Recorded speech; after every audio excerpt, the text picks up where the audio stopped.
زمین پر ایک ظالم بادشاہ تھا جس کا نام دقیانوس تھا. اس بادشاہ کی بادشاہت، اس کی ظلم و زیادتی مشہور تھی. وسودیو سُتم دیوم کنس چانور مردنم دیوکی پرمانندم کرشنام وندے جگت گرو مہا. یدا یدا ہی دھرمسّ گلانربھوتی بھارتا ابیدھانم دھرمسّ تداتمانم سرجامہم.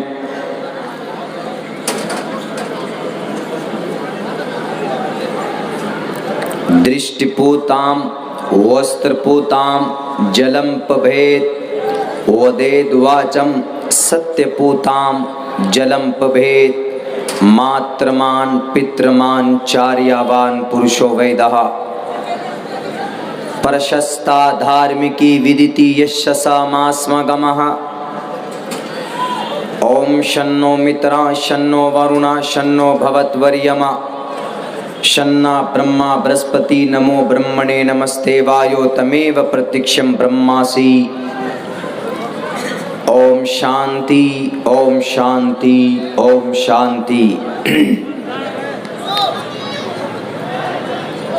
جناب صدر جلسہ،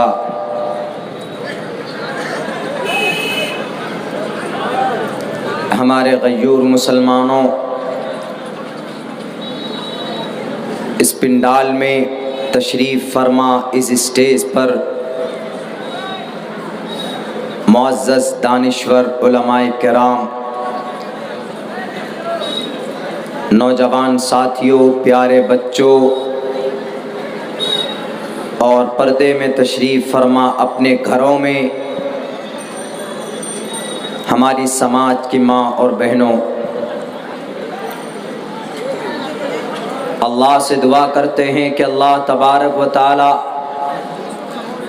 ہمیں وہ کہنے کی توفیق دے جس پر ہم خود مکمل طور پر عمل کر سکیں. آپ کے اس شہر میں، شہر اورنگ آباد، میری پہلی بار حاضری ہوئی ہے.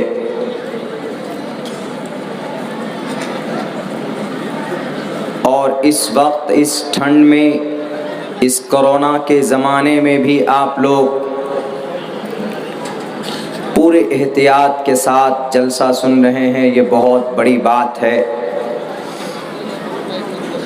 اتنی ٹھنڈ میں بھی یہاں ابھی تک بیٹھے ہوئے ہیں، یہ اس بات کی یقیناً دلیل ہے کہ آپ کو اپنے قرآن سے، اپنی شریعت سے، اللہ اور اس کے رسول کی باتوں سے آپ کو محبت ہے.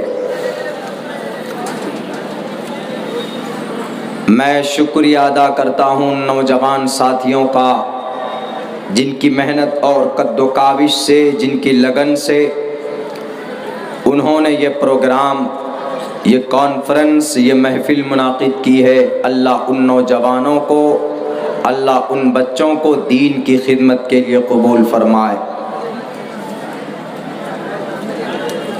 میرے بھائیو، یقیناً جب قوم کا، سماج کا جوان طبقہ کوئی اچھا قدم اٹھاتا ہے تو یقیناً وہ قوم ترقی کرتی ہے، وہ قوم آگے بڑھتی. اس لیے کہ اللہ تبارک و تعالیٰ کی نظر میں جوانی کی بڑی اہمیت ہے. اللہ نے زندگی کی اس عمر کو بہت ساری فضیلتوں سے بھی نوازا ہے. بالغ ہونے سے پہلے بچہ غیر مکلف ہوتا ہے، شریعت کا پابند نہیں ہوتا ہے، مگر بچہ جب بالغ اور بڑا ہو جاتا ہے تو قرآن و شریعت کا حکم اس کے طرف متوجہ ہوتا ہے، اور پھر وہ آزاد نہیں رہتا بلکہ ان کو اللہ کے ایک ایک حکم کی رعایت کرتے ہوئے اپنی زندگی گزارنے کی ذمہ داری اس پر آ جاتی۔ اور جو جوان اللہ کے منشا کے مطابق اپنی زندگی گزارے، اللہ کے نبی کا فرمان ہے کہ کل قیامت میں وہ جنت میں جائے گا۔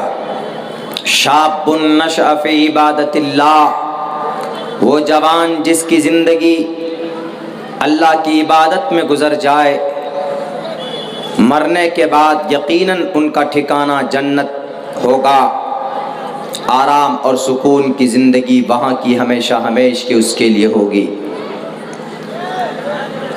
آج کے اس پرفتن دور میں جہاں چاروں طرف بے حیائی ہے، جہاں چاروں طرف ظلم و زیادتی ہے، بے ایمانی ہے، عیاشی ہے، شراب عام ہے، جھوٹ عام ہے، سوشل میڈیا میں بدتمیزی، بے حیائی، ایک دوسرے کو پریشان کرنا عام ہے، ایسے وقت میں اگر ہمارا جوان طبقہ اپنے نفس پر کنٹرول کر کے وہ اللہ کے حکم کو سامنے رکھ کر اپنی زندگی گزارتا ہے تو یقیناً وہ قابل مبارک ہے، اور وہ یہ سمجھیے کہ وہ اپنے نفس سے شیطان کے خلاف وہ ایک بہت بڑا جہاد کر رہا ہے، جہاد اکبر سے کوئی کم نہیں۔ بچپن میں آپ عبادت کر لیں کوئی کمال نہیں ہے، بڑھاپے کی عبادت کر لیں بہت زیادہ کمال نہیں ہے، لیکن جوانی کی عمر کی جو عبادت ہوتی ہے، چونکہ اس وقت جوان کی خواہش بھی، اس کا نفس جوان ہوتا ہے، شراب پینے کا من کرتا ہے، زنا کرنے کا من کرتا ہے،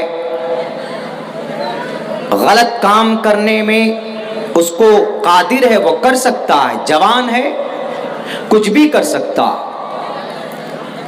لیکن وہ یہ جانتا ہے کہ میں جوان ہوں، اللہ نے صحت اور تندرستی دی ہے اپنی عبادت کے لیے، تو اپنے سر کو جھکا دیتا ہے اللہ کے حکم کے سامنے۔ تو اب اللہ تبارک و تعالیٰ دیکھتا ہے کہ یہ بندہ گناہ کرنے پر یہ جوان قادر ہے، گناہ کر سکتا ہے، لیکن یہ میری رضا کے لیے اس طرح کے پروگرام کر رہا ہے، قرآن و سنت کی باتیں سننے کے لیے، دوسروں کو سنانے کے لیے کوشش کر رہا ہے، چندہ کرتا ہے، لوگوں کے سامنے جاتا ہے، دعوت دیتا ہے، تو یقیناً اللہ اس سے خوش ہوتا ہے، اور ایسے نوجوانوں کا، ایسے جوانوں کا ٹھکانہ جنت کے علاوہ کوئی اور دوسری چیز، دوسری جگہ نہیں ہو سکتی۔ میرے نوجوان ساتھیوں،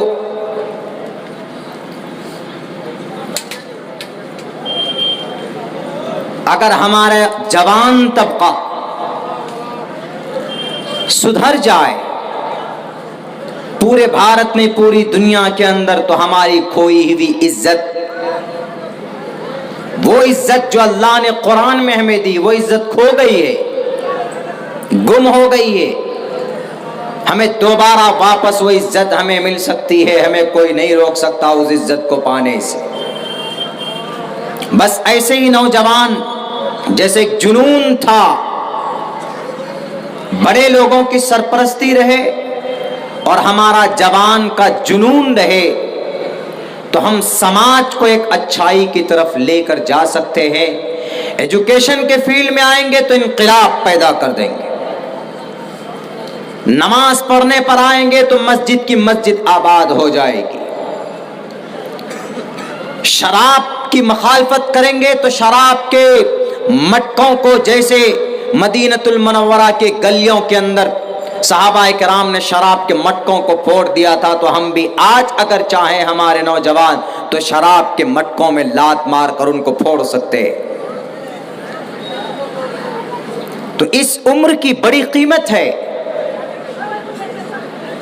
اور جب جوان کی جوانی یقیناً انگڑائی لینے لگتی، جب ان کے اندر جوش اور جنون آتا ہے تو پھر نہیں دیکھتا ہے کہ سامنے کون، اللہ کی رضا کے لیے وہ کوئی بھی قدم اٹھانے کو تیار ہو جاتا ہے۔ تاریخ گواہ ہے. اٹھائیے آپ اصحاب کہف کا واقعہ. 15ویں پارے کے اندر پوری سورت اللہ نے قیامت تک کے لیے ان کے کام سے خوش ہو کر آنے والی نسل کے لیے باعث عبرت بنایا کہ جوانوں جب تم فیصلہ کر لو گے، جب تم اللہ کی رضا کے لیے کوئی کام کرو گے تو اللہ تبارک و تعالیٰ تمہاری مدد کرے گا، باطل طاقت تمہیں روک نہیں سکتی.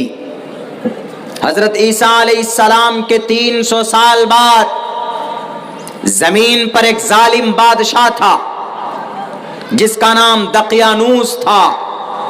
اس بادشاہ کی بادشاہت، اس کی ظلم و زیادتی مشہور تھی، عام تھی. وہ جس کو چاہتا اپنے پیروں تلے رون دیتا تھا، وہ جس کو چاہتا اس کو قتل کروا دیتا تھا. اس کا ایک ہی ٹارگیٹ تھا، جو مجھے بڑا نہ مانے، جو مجھے میری عبادت نہ کرے. خصوصاً جوانوں کو پکڑ پکڑ کر مجبور کرتا تھا کہ تم اللہ کے سامنے سجدہ نہیں کرو گے، تم اپنے خدا کو خوش کرنے کے لیے نماز نہیں پڑھو گے، بلکہ میرے سامنے یہاں کا خدا میں ہوں، میرے سامنے سجدہ کرو. اور جب ظالم بادشاہ آتا ہے اپنی طاقت کے ساتھ تو لوگ ڈر جاتے دیکھ کر کہ نہیں جناب یہ لال بجک کر ہے، نہ معلوم کیا کر جائے. تو لوگ ڈر جاتے ہیں، خاموش ہو جاتے. لیکن کچھ دیوانے ہوتے، کچھ اللہ کا نیک بندہ ہوتا ہے جو صرف اللہ سے، ہندو بھائی ایشور سے ڈرتا ہے، جو کسی سے نہیں ڈرتا. اس دقیانوس بادشاہ کے سامنے کچھ نوجوان کھڑے ہوئے. گاؤں کے اندر جب ان کو اجازت نہیں تھی نماز پڑھنے کی، اللہ کو راضی کرنے کی، تو وہ نوجوان گاؤں سے باہر نکل گئے کہ تم اس زمین پر، تم اپنے شہر میں مجھے عبادت کرنے نہیں دو گے تو اللہ کی زمین ان ارضی واسعۃ، اللہ کی زمین بہت وسیع ہے، بہت کشادہ ہے، میں کہیں پر بھی جا کر اللہ تبارک و تعالیٰ کو راضی کر لوں گا، اپنا سر جھکاؤں گا. وہ جوان تھے، جوانی تھی ان کے اندر.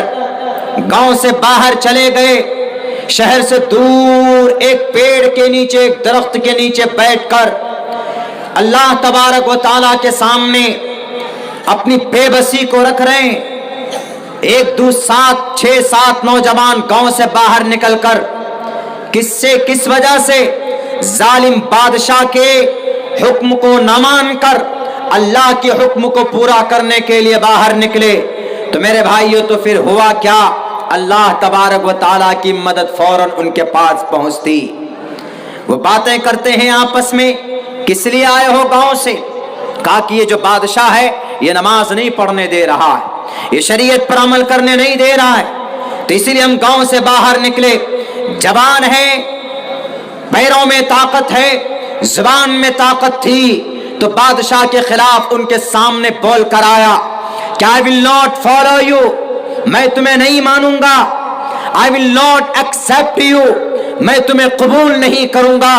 تمہارے پاس طاقت ہے، کچھ بھی ہے کہ تمہاری طاقت تمہارے پاس، لیکن تم سے زیادہ طاقتور میرا اللہ ہے.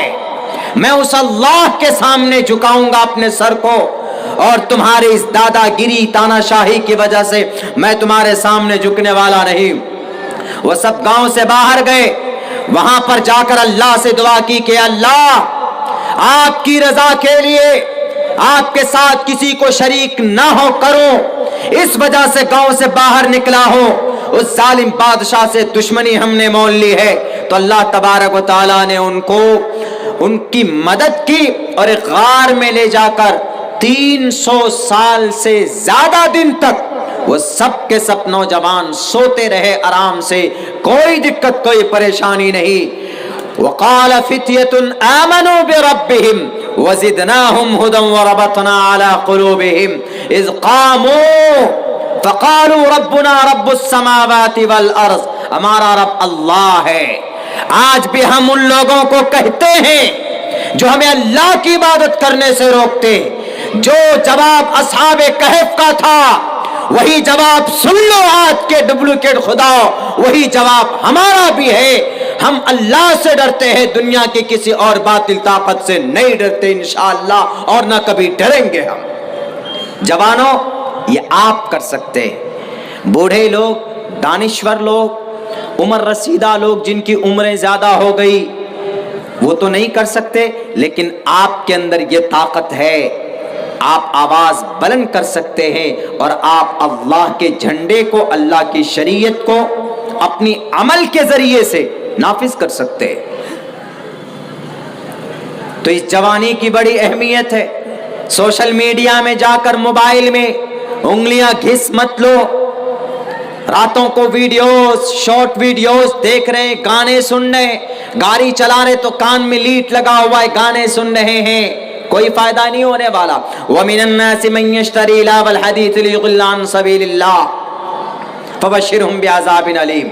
گانے سنتے ہیں نا ہم لوگ، ہمارے نوجوان ساتھی، اس گانے کے چکر میں اذان ہوتی ہے، اذان کی آواز آپ کو سنائی نہیں دیتی، آپ فجر کی نماز، آپ فرض نماز پڑھنے کے لیے نہیں جاتے ہو، تو کل قیامت میں آپ کی فَبَشِّرْهُم بِعَذَابٍ أَلِيمٍ، علیم، دردناک عذاب کی خوشخبری سنا دو ان نوجوانوں کے لیے، ان لوگوں کے لیے جو موبائل کے ذریعے سے میوزک سنتے ہیں، ڈانس کرتے ہیں۔ نہیں چھوڑے گا رب۔ اللہ نے آپ کو جوانی دی ہے، جوانی کو پیدا کرو، جوانی بناؤ حضرت علی کے طرح، حضرت عثمان کے طرح، حضرت عمر فاروق کے طرح، امام مالک کے طرح، علامہ ابن قیم کے طرح، امام بخاری کے طرح، ان کے طرح جوانی بناؤ میرے نوجوانوں۔ بہت طبیعت خوش ہوئی میری آج جوان کمیٹی کو دیکھ کر، سارے نوجوان بچے ہیں جو محنت کر رہے ہیں۔ اللہ ان نوجوانوں کو دین کی خدمت کے لیے زیادہ سے زیادہ قبول فرما، ان لوگوں کو۔ ہمارے وہ لوگ ناراض نہ ہو جائیں، بوڑھے لوگ کی تعریف جوانوں کی ہو رہی۔ بھائی میں یہ کہہ رہا ہوں کہ ایک حصہ ہے جوانی کا، 14-15 سال سے لے کر 40 سے 45 سال تک یہ جو حصہ ہے جوانی کا، اس میں کچھ بھی کر سکتے۔ برف کا پانی ہے تو نہا لیں گے، بوڑھے آدمی کے اوپر برف کا پانی ڈالیے تو خود برف بن جائے گا۔ تو جوانی، اس لیے اللہ تبارک و تعالیٰ نے محمد رسول اللہ